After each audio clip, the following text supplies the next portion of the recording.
क्या ज़ियाउर रहमान बर्क उत्तर प्रदेश के दूसरे आजम खान होने वाले हैं?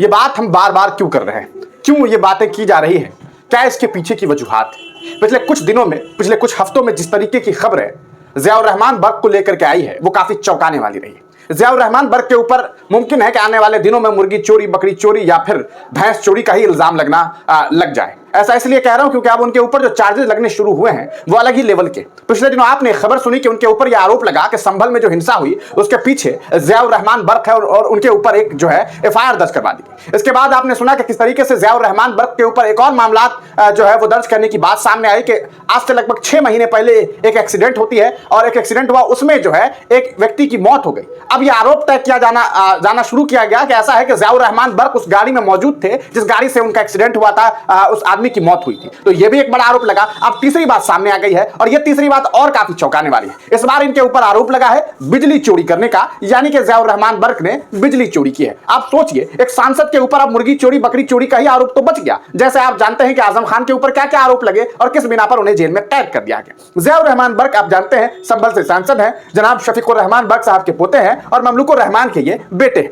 आज ममलूकुर रहमान साहब के घर यानी कि ज़ियाउर रहमान बर्क सांसद साहब के घर पर जो है वो बिजली विभाग के कुछ लोग पहुंचे।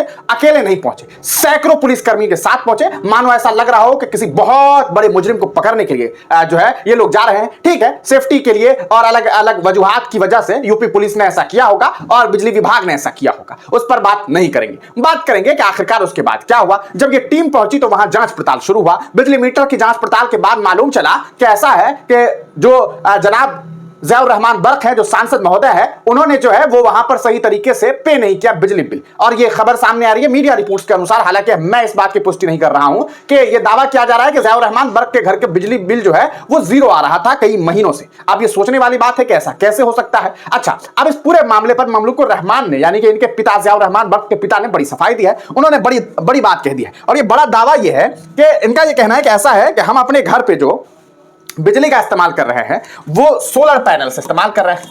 आप जानते हैं प्रधानमंत्री मोदी जी ने अभी एक स्कीम लेकर के मोदी जी अभी आए थे, जिसके तहत उन्होंने कहा था कि हर घर में जो है आप लोग सोलर लगवाएंगे, कुछ चार्जेस जो है वो कम हो जाएंगे और इस तरह की बातें की जा रही थी। अब इस बीच ये खबर सामने आ रही है कि लगभग 5 से 10 किलोवाट के आसपास का जो है वो ज़ियाउर रहमान बर्क ने सोलर पैनल लगवा रखा हुआ है। इसके अलावा इनके घर में जनरेटर्स की सुविधा है, इसके अलावा इन्वर्टर्स वगैरह भी हैं। तो इन तमाम चीजों की मदद से बिजली इस्तेमाल की जाती है। ज़ियाउर रहमान बर्क के घर में टोटल 4 लोग हैं। 4 लोग, एक ज़ियाउर रहमान बर्क हो गए, उनकी पत्नी हो गई, उसके अलावा अगर बात करें तो ज़ियाउर रहमान बर्क के पिता हो गए और उनकी पत्नी यानी कि इनकी माता श्री हो गई। तो ये 4 लोग रहते हैं और 4 लोगों का परिवार है, लेकिन आरोप बड़े बड़े हैं। अब इस पूरे मामले में इनके ऊपर एक एफआईआर दर्ज किया गया बिजली चोरी का, कि बिजली चोरी की है। अच्छा चलिए ठीक है, बिजली चोरी का केस हुआ। अब एक नया मामला सामने आया है। नया मामला यह है कि इस बार ज़ियाउर रहमान बर्क के पिताश्री पर भी जो है बिजली अफसरों को धमकाने का एफआईआर दर्ज कर दिया गया। जब अफसर साहब गए तो ऐसा आरोप लगाया गया है, एसपी साहब जो बिश्नोई साहब हैं, कृष्ण बिश्नोई साहब, उन्होंने ये बात कही है कि जब ज़ियाउर रहमान बर्क के घर पर बिजली विभाग के लोग गए तो वहां पर ममलूकुर रहमान साहब, शफीकुर रहमान साहब के बेटे और जो ज़ियाउर रहमान बर्क के जो पिता हैं, उन्होंने अफसरों को धमकी दी और कहा कि सरकार बदलने दो, यानी कि सत्ता परिवर्तन होने दो, फिर तुम्हारा कबाड़ा कर देंगे। यह स्टेटमेंट दिया गया है, एसपी बिश्नोई साहब ने बात कही है। और इस पूरे मामले में ज़ियाउर रहमान बर्क के पिता के ऊपर भी अब एक कानूनी कार्रवाई कर दी गई है। तो यह पूरा का पूरा मामला उत्तर प्रदेश से सामने आया है। अब इस पूरे मामला के सामने आने के बाद लोग ये कह रहे हैं, फैंस जो है ज़ियाउर रहमान बर्क के जो फॉलोअर्स हैं वो ये कह रहे हैं कि ऐसा है कि ज़ियाउर रहमान बर्क को दूसरा आजम खान बनाने की कोशिश की जा रही है। इससे पहले उत्तर प्रदेश में ज़ियाउर रहमान बर्क अभी हाल में जो है सांसद बने संभल से, इससे पहले उनके जो दादा थे शफीकुर रहमान बर्क वो कई अरसे तक रहे थे। पिछले दिनों आपने देखा किस तरीके से शफीकुर रहमान बर्क साहब के बारे में देश के जो राज है यूपी, वहां के जो मुख्यमंत्री हैं योगी आदित्यनाथ, उन्होंने सदन में उनको लेकर के उनकी मृत्यु के बाद उनके ऊपर कुछ आरोप वगैरह लगाए कि वो मुगलों को अपना मानते थे, वो ये कहते थे कि हम उनकी औलाद, और इस तरह की बातें की गई।